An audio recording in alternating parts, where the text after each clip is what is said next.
Nije retka želja ljudi da svoj dom učine energetski efikasnijim. Ipak često su finansije najveći problem. Na svu sreću, odnedavno i u našoj zemlji postoje finansijski podsticaj za zelene tehnologije. Pa čak i ako nemate dovoljno sredstava da zamenite svoj drveni prozor za poliuretanski poput ovoga, postoje drugi načini uštede.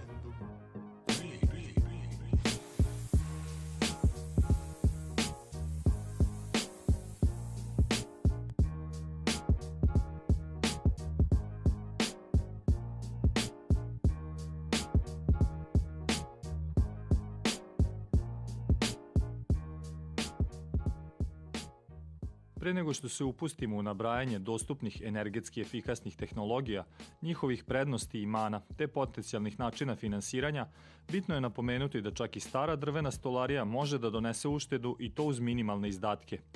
Dichtung, odnosno izolacione trake za prozore, koštaju manje od 100 dinara po metru kvadratnom, a internet je bogat uputstvima za njihovo postavljanje.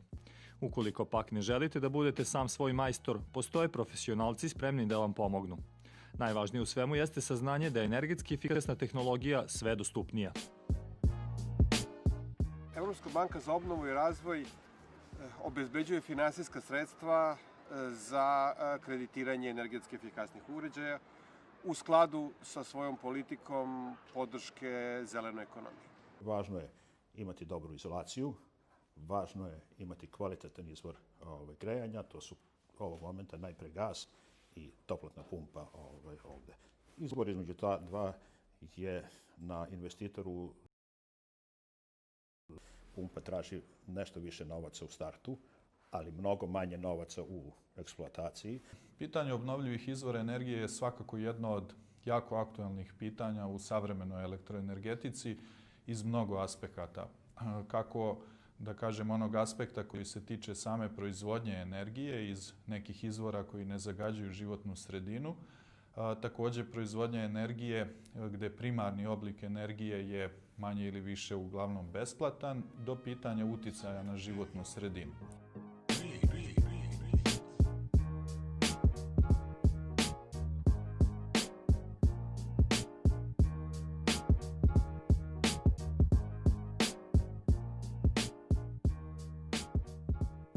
To su najpristupačniji i najelegantniji sistemi grejanja sa gasnim uređajima, gasnim kotlovima. Gasni kotlovi mogu biti konvencionalni ili kotlovi sa kondenzacijom, takozvani kondenzacioni kotlovi. Kondenzacioni kotlovi se koriste pre svega tamo gde imamo nisko temperaturno grejanje, to su podna grejanja. I oni prave uštedu od 10 do 15% ukupnoj potrošnji gasa za jedno domaćinstvo.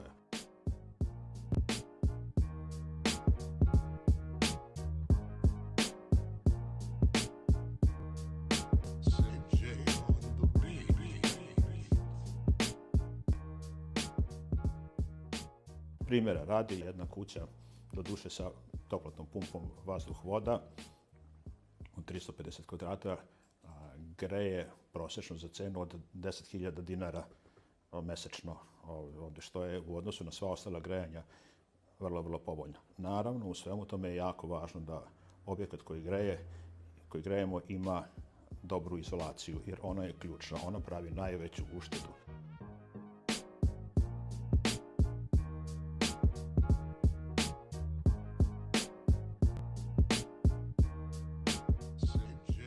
Postoji jedna kuća u Rumenci koja ima stiropor od 25 cm i ona plaća cirka 130 kvadrata i grejanje je doduše tu na gas, a on plaća prosječno 5.000 dinara mesečno svoje grejanje. GEF je došao u Srbiju u leto 2018. godine, a konkretno znači podršku prodaji energetski efikasnih proizvoda.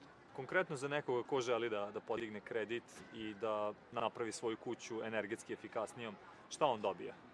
Pa on dobija do 15% povraćaja ukoliko uzima jednu tehnologiju, a do 20% povraćaja na iznos kredita ukoliko uzima dve ili više tehnologije.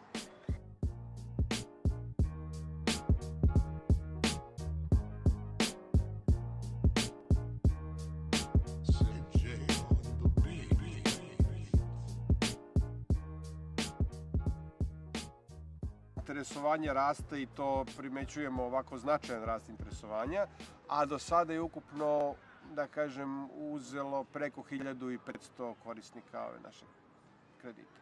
A najbolje bi bilo da potencijalni korisnici posete naš sajt, slobodno neka ukucaju GEF tehnološki selektor, da kažem, na kompjuteru i izaći će nam naš sajt. Tu ima kompletna lista energetski efikasne opreme koju GEF program podržava i tu takođe ima i spisak prodavnica gde oni tu opremu mogu kupiti. Nakon toga treba da odu u nekoj prodavnici, da uzmu profakturu i sa tim idu u banku. Banka im naravno, da kažem, odobrava ili ne odobrava kredit u zavisnosti od njihove kreditne sposobnosti i ukoliko im kredit bude odobren, banka već u roku od dan, dva uplaćuje ceo iznos kredita izvođačima, odnosno prodavcima opreme, odnosno izvođačima radova.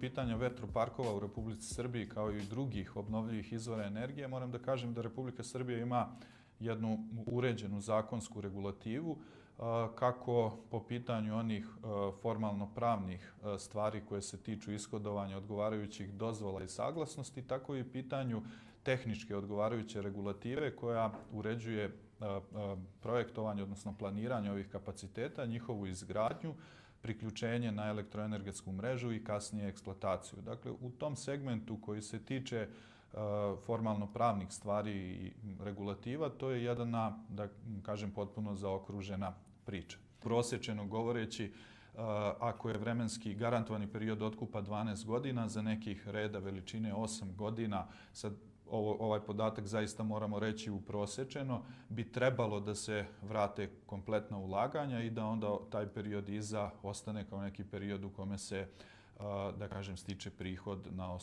na osnovu date investicije. Naravno, to u nekim slučajevima dobrih investicija može da bude i nešto kraće, a u slučaju nekih drugih može da bude i duže, pa i čak 10 godina, pa možda čak i 12, pa možda čak i da pređe taj period.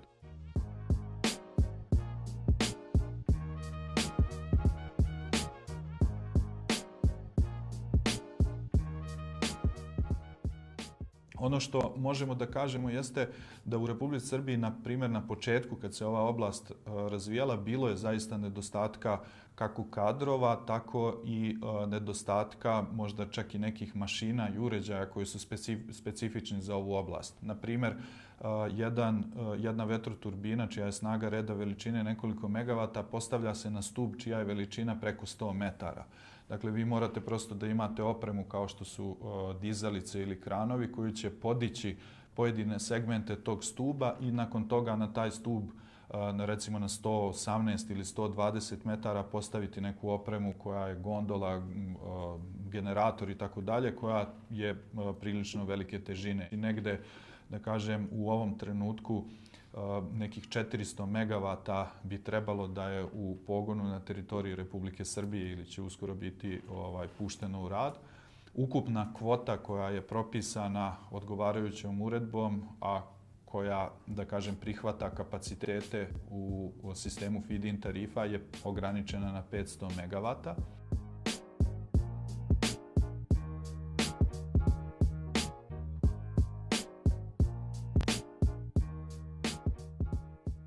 Želimo da pokažemo kako javne institucije i objekti poslovni koji imaju veliku potrebu za energijom mogu značajan deo svojih energetskih potreba podmirivati iz obnovljivih izvora energije.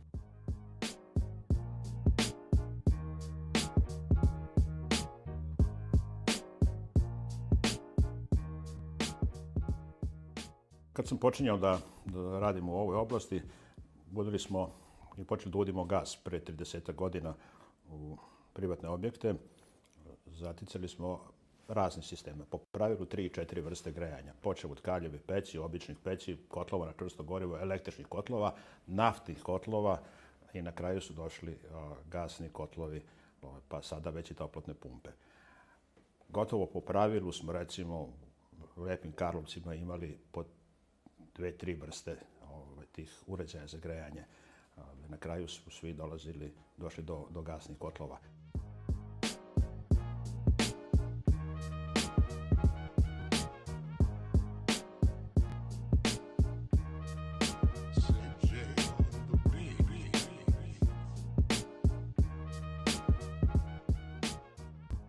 Tehnologija toplotne pumpe je tehnologija praktično frižidera.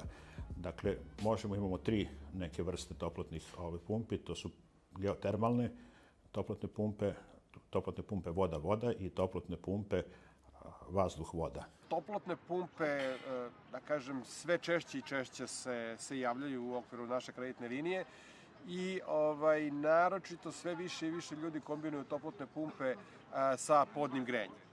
A što se tiče solarne energije, to nije tako često, ali imamo primere gde su ljudi uzeli solarne panele za proizvodnju električne energije.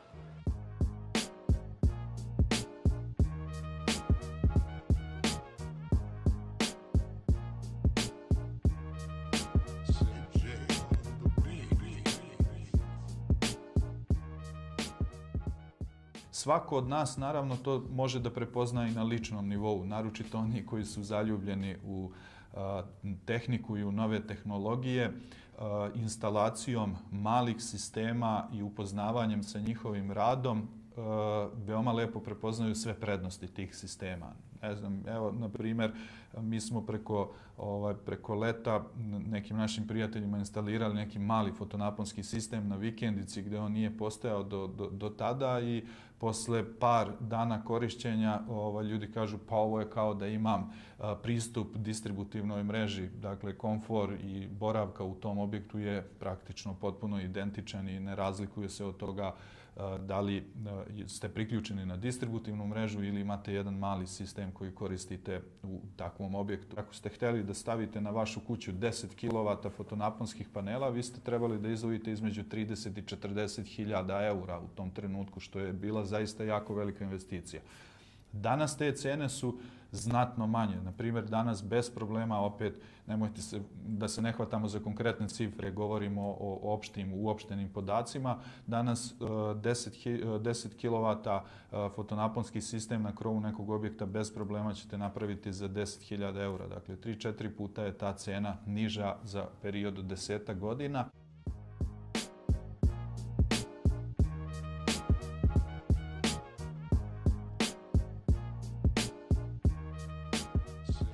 Problem sa solarnim grejanjem jeste što u onom periodu kada je manjak sunčeve energije, kada je manjak sunca, kada su oblaci, onda je dotok toplote u solarne kolektore mali i onda oni ne mogu da greju.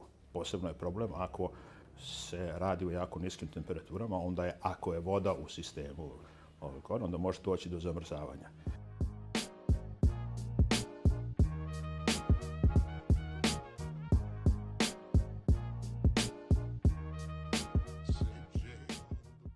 Često znače i razvoj lokalne ekonomije. Na primjer, nismo spomenuli do sada biogasne elektrane, ali recimo ako pogledate biogasnu elektranu, da bi ona funkcionisala u toj lokalnoj zajednici mora da bude angažovan veliki broj ljudi i lokalna ekonomija će praktično imati koristi od toga jer će neke sirovine koje predstavljaju otpad biti prerađene u takvoj elektrani. Biće angažovan veliki broj ljudi na uzgoju, sakupljanju te sirovine koja će biti prerađena kroz biogasnu elektranu i na kraju će se pojaviti kao proizvodi električna i toplotna energija koja će imati svoju cenu. Kad govorimo oko obnovljivih izvora energije, možemo postaviti neka vrlo jednostavna ili trivijalna pitanja koja kažu a koliko košta, ne znam, sanacija nekog ugljenokopa ili koliko košta sanacija akcidenta koji se desio u Japanu sa nuklearnim elektranama, koja je to vrednost, ili koliko košta